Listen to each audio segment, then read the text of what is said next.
Good everyone, welcome to this video. Today we have a review on the German Yak-1B. This aircraft has been in my collection for far too long, let's put it that way, and it's actually one of the few premiums that I purchased out of my own dollar, which gives you an idea of, well, I wouldn't say desperation, because I'll explain the story behind why I got this aircraft in a moment, but I went through a German premium phase, and, well, this was one of the aircraft that I picked up. So when I got this aircraft, I was in Air Arcade at that time, and I was looking for a premium to expand my 3.7 lineup that I had for Germany. I was running stuff like 410s, 109s, a single 111, and I needed space for one more fighter. And I decided, okay, I'm going to spend some money and I'm going to get myself a premium. And this is the premium that I chose. And, well, it's certainly a very capable premium, but obviously back in the days of me being a twat and being a noob, I wasn't exactly the best in ARB with it.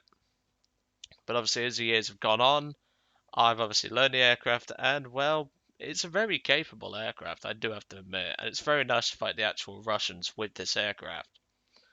So the German Yak is a Yak-1B derivative, and, well, the only real differences between the German Yak and the Russian Yak-1B is the Russian Yak gets bombs and this aircraft gets a different skin. That is the differences. Now the bombs on the Yak-1B aren't exactly effective anyway, so you're not exactly missing anything important. But that does kind of add to the aircraft's versatility, but that's just me. But this aircraft does have very ping-dependent guns, as with most, and obviously with the usual, what I say for this sort of review is, if you haven't flown a Yak before, please do go fly the Yak-1B in the Russian tech tree. See if you like it. If you don't like it, don't buy this aircraft. If you do like it, do buy this aircraft, etc. Now, if I remember rightly, this aircraft costs around about 1,000 Golden Eagles, and I think that's a little steep for what it is, because obviously it's rank 2, it's 3.0, and obviously Herman's a little cheaper at about 850, so I would wait until at least a 25% discount off this aircraft before purchasing it. I just think 1000 G is a little bit too much for a rank 2 premium. Except for a couple of vehicles. I mean, the BV is special. This aircraft really isn't. It's just a German Yak. I mean, there's not really much going for it. And I mean, I understand why it's higher than Herman, but at the same time, Herman is certainly, like, I would arguably have Herman over this, simply due to the fact that Herman is a more versatile aircraft and it's also cheaper. But the Yak obviously does better in the fighter role and can keep up with most of its contemporaries rather well, and that's putting that lightly. So in terms of armament, we do have a single 20mm Shavak, which, again, it's a whack. On my ping, it's fine with armored targets. And then you also have a single 12.7 Berezin UB machine gun with 200 rounds. Not a lot of ammo, so I'm going to advise that you split the guns on this aircraft. Although, in some situations, you might have to fire both, and that can be a detriment, but at the same time, that can also be a benefit. So just think about it that way. Now, of typical Yaks, they do have their fuel tanks plastered over the wings, and they're very easy to spot from afar. So if your fuel tanks get on or get set on fire a lot, it's likely that the enemy is deliberately targeting your fuel tanks because they know exactly where they are. So please do take that into consideration. You will get shot in your fuel tanks a lot, and, well, it is a Yak, so there is a possibility it will go out, but don't rely on it. Never rely on fires going out. But obviously, with this aircraft being as capable as it is, I think it's worth the price of about 750 G, not 1,000. But that is obviously your own personal preference and what you would rather pay for an aircraft. Just remember that Herman the German is 850. So let's get into the battle and let's have a look at what I got up to in this Yak. Obviously, I've always loved Yaks. They're very capable aircraft. They're a good mix between a dogfighter and a boomer zoomer, and I just like that. They're good, or, well, I would. In fact, I'm going to make a joke here. They're they're a yak of all trades, master of none, is the best way to describe most yaks. I mean, some of them are a bit more versatile than other yaks, but even so, it's still something to take into consideration.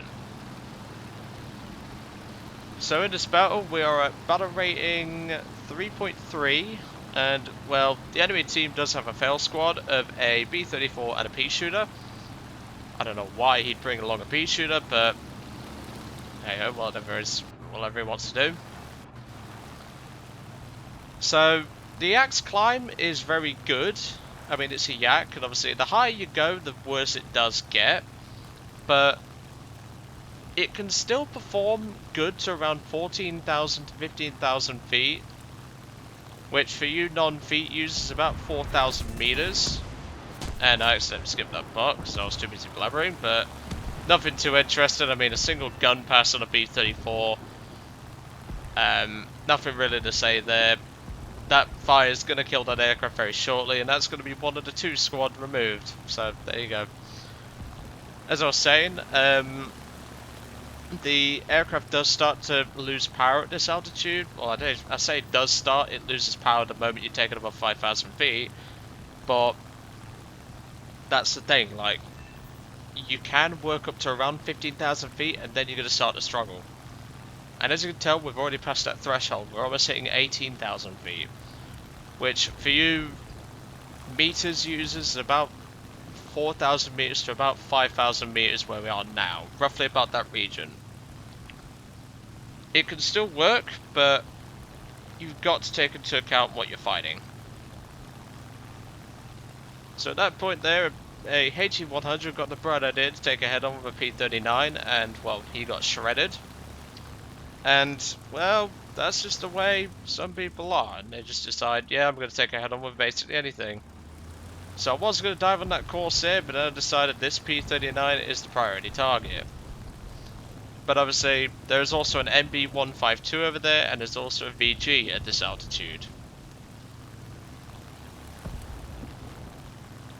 So as you can tell, like, I'm being very careful with the plane. That's the thing about yaks. They are very delicate aircraft. You can't take them above 410 miles an hour, otherwise they will start to rip themselves apart from overspeed.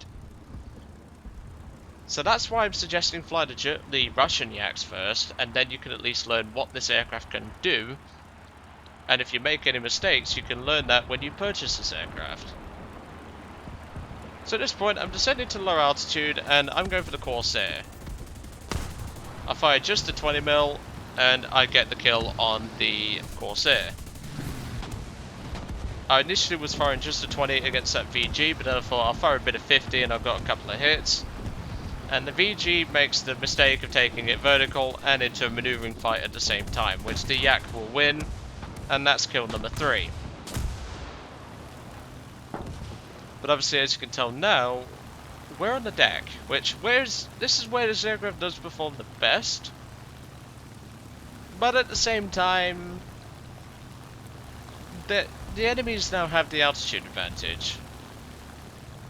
So it's a double-edged sword. Like, you can take the signal lower altitude, but at the same time, you are going to get bounced by higher altitude fighters, and they're going to have the drop on you, which will mean they can just go straight back up and engage you whenever they like.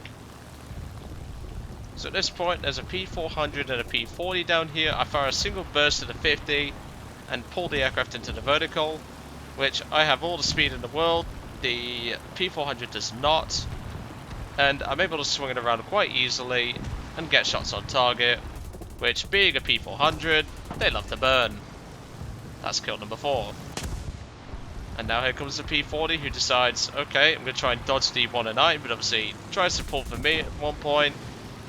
But there's not a lot you can do. He's got a 109 and a yak on him.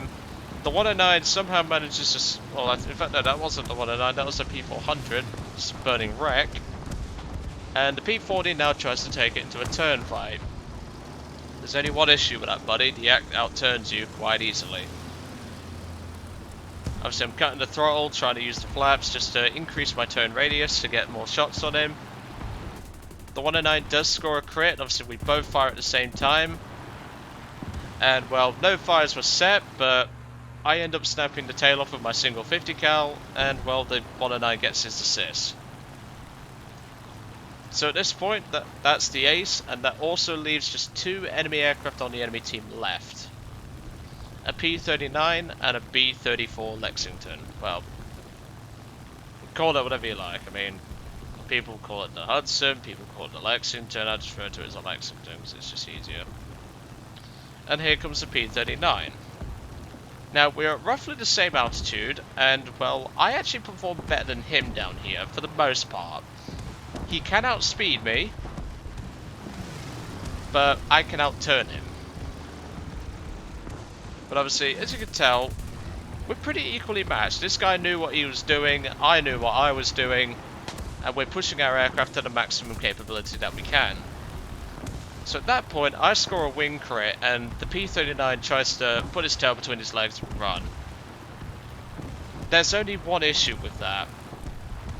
As fast as the P-39 is, you're not outrunning a Yak with barely any damage when you have a wing crit. Now at this point in the chase, I thought he was starting to outrun me, which he could potentially do. Obviously I'm being very careful with the controls here to try and at least get a shot here. And at that point I score a couple of hits on the tail and he starts to panic, which slows down his airspeed even more. But obviously I've got to monitor my airspeed, because obviously if I let this guy get away, then, well, he's likely going to try and runway camp, and, well, no one likes a runway camper. So, obviously, I'm closing the gap, and I think he was trying to bring me towards the B-34 to see if I'd go for the B-34 instead of him, but I'm not that stupid. I kept locked onto him like a heat-seeking missile, and, well, the P-39 is not outrunning my aircraft. And, well, is that a hiccup then? The P-39 gets the bright idea to pick up a day Taurus, and that's kill number 6. But at this point, I give pursuit to that P-34, but I have to go AFK shortly into the pursuit, so I'm not able to get a 7th kill, but, well, I'll stand to the Shavak anyway. So like I say, this aircraft's very capable. I just think it's a little bit overpriced for the rank and BR it's at, but on a 25% discount, this aircraft is more than worth it. But anyway, I'll let you guys off. I hope you enjoyed today's review on the German Yak, and I will see you all on the next one.